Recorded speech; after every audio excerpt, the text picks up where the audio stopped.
په دې وروستیو کې د هیواد په 21 ولایتونو کې غیر موسمي اورښتونه سوي او لا هم جریان چې ځاني تلفات ترڅنګ دراني مالي تلفات اړولي دي. پیښو ته د رسیدو په چارو کې د دولت وزارت او د مرستو چارو تنظیم او زلزله ځپلو ته د رسیدنې کمیسیون د رسنیو په مرکز کې په تېره یوه میاشت کې خپلې لاسته راوړنې، مشکلات او راتلونکي پلانونه له رسنیو سره شریک کړه. په دغه کنفرانس کې د طبیعي پیښو پر وړاندې د مبارزې وزارت وایي چې هیواد کې په تېره یوه میاشت کې د سیلابونو راوتلو له امله شاوخوا 120 کسان وژل سوي او 152 نور ټپیان سوي دي. یاد وزارت زیاتوي په دغه موده کې د زرهاو جریبو زراعتي ځمکې ترڅنګ په زرګونه کورونه په نسبي او یا بشپړه توګه ویجاړ سوي دي. سیلابو له وجې او زخمیان 152 او کورونه چې کوم تخریب سوي 3019 کوره ویجاړ سوي، زیانمن سوي، خو کلي و جزئي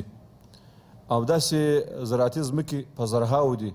که هغه باغ وي، که دغسې زراعتي ځمکې وي او کوم چې لارې فرعي لارې دي هغه هم په سوو وي چې کلي تر کلي، کلي تر ولسوالۍ، ولسوالۍ تر مرکزه او هم داسې عمومي سړکان چې 3 ځایه 4 ځایه عمومي سړکان کم ولایتو کې دغه سوي دي چې هغه هم لارې بندې سوي وي چې هغه کې د وردګو سړک او همداسې مرکزي سړک د جلاباته تر کابله دا هم عمومي سړکان هم داسې سوي وه.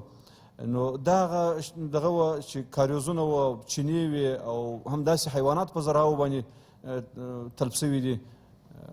دا تر دغه ننه پورې دغه اوس پر همدې مهال دوی د زلزله ځپلو 4 ولسوالیو کې د احصایه ادارې، مهاجرینو وزارت، د حوادثو وزارت او سرې میاشتې له لوري سبا د تازه سروې خبر ورکوي. دغه پروژه یا پروسه چې د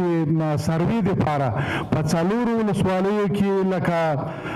ګیان دی، برمل دی، زیړوک دی او سپیره چې د خوست مربوط دی،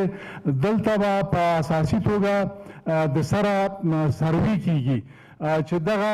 4 ادارې د دې دپاره موظفه شوي دي چې دا د احصایي اداره دی، د مهاجرینو وزارت دی، د حوادثو وزارت دی او د افغان سره میاشت دی چې دوی به په شریکه د بهرنیو مؤسساتو سره دلته په اساسي توګه سروې ترسره کوي. دوی له نړیوال ټولنې او ملګرو ملتونو غواړي چې په نړیوالو خیریه بنسټونو غږ وکړي ترڅو هیواد کې له سیلاب ځپلو سره مرسته ترسره کړي. نړیوال ټولنې څخه هم دا غوښتنه ده چې د هغو کومکونو څخه ترڅنګ چې هلته بیا رغونه ده او دویم قدم دی هغو ته یو کمیسیون ایجاد شوی دی، د هغه د کورو بیا رغونه ده یا شارک ورته جوړول دي، هغه هرې ولسوالۍ ته د هغو سره په څنګ کې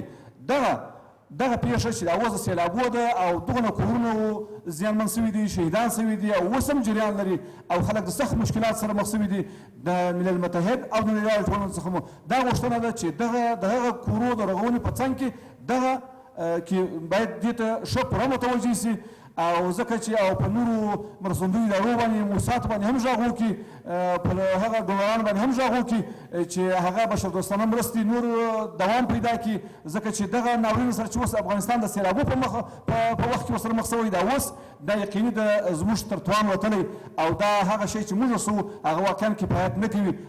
د یادولو وړ ده چې د افغانستان د هوا پیژندنې ادارې نن او بل سبا بدخشان، کونړ، نورستان، لغمان، ننګرهار، کابل، میدان وردګ، غزني، زابل، قندهار، لوګر، پکتیا، خوست او پکتیکا کې د بارانونو، سیلابونو او لنډمهاله چټکو بادونو او دوړو اټکل کړی دی. د یاد ریاست په وینا د اورښت کچه په بېلابېلو سیمو کې له 10 څخه تر 40 ملي مترو پورې وي.